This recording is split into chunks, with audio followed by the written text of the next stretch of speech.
2017년 6월에 넥센의 1차 지명으로 이 안우진 선수가 프로에 입단을 했습니다. 그 당시에 6억 원이라는 거액의 계약을 체결을 했는데요. 네. 계약을 체결하기 전에 지명을 받고 나서 얼마 후에 언론 보도를 통해서 고교 시절 후배들을 폭행했다는 사실이 알려졌어요. 그럼에도 일단 넥센은 계약을 감행을 합니다. 조금 상황을 관망하다가 계약을 감행했는데 야구부 3학년 선수 4명이 후배 선수들을 야구 방망이와 야구공을 사용해서 폭행을 했다는 내용이 골자입니다. 그 당시의 문제는 학교가 징계위원회를 열었음에도 혐의 없음 처분으로 덮었어요.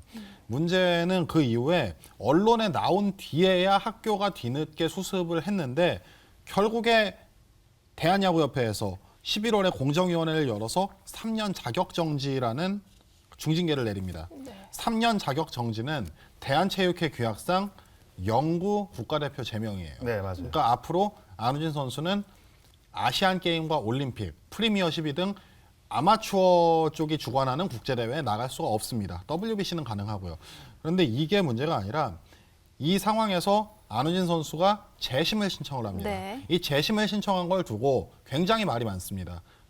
감형을 받으려는 거, 감경을 받으려는 게 아니냐 이런 눈초리들이 있는데 본인은 소명의 기회를 얻고 싶었다고 했고요. 처음 공정위원회가 열렸을 때 안우진 선수와 학교 측 모두 통보를 받지 못해서 그 소명할 기회가 없었다는 게 주장이죠.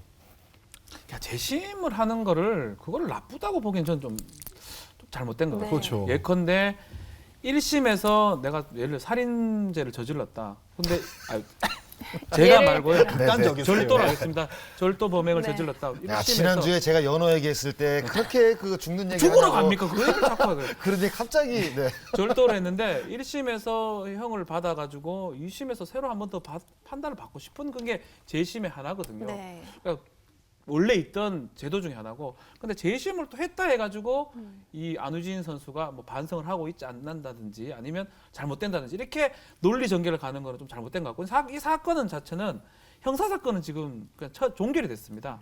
폭행을 한 거죠. 야구공이라든지 방맹이 뺏어가지고 뭐 괴롭혔다는 정확한 건 제가 알 수가 없지만 이 폭행은 합의가 되면 처벌할 수 없는 이른바 반의사 불벌죄라고 표현해요.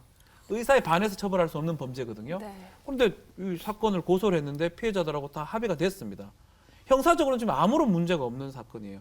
다만 학교에서 학생이 후배들한테 폭행을 행사했는 그 잘못됐기 때문에 징계가 가능한 상황이고, 그 징계를 했는데 징계가 상당히 제가 봐도 좀 과중하잖아요. 앞으로 국가대표를 3년 못하면 영원히 못하는 거기 그렇죠. 때문에 한 번 더 판단을 받고 싶다는 건데 그게 이렇게 심각한 상황까지 온 건지는 저는 사실 조금 이해가 좀 안 됩니다. 그러니까 뭐 폭력 자체에 대해서는 잘못이죠. 그렇죠. 정말 네, 크게, 그건 안 되죠. 네, 그럼요. 잘못한 때려서는 안 거지만 되죠. 일단 법적으로 네. 합의가 된 상황인데 그러니까 법적으로는 네. 형사적으로는 끝난 거예요. 사실 어쩌면 끝난 상황인데 이 징계는 받을 수가 있죠. 당연히 네. 학생이 하지를 말아야 되는 행동을 했기 때문에 그 징계가 너무 과한 거 아니냐라고 한 번 더 판단을 받는 건데 이게 논란이 된다는 게 조금 저는 사실 이해가 안 됩니다. 네, 이 재심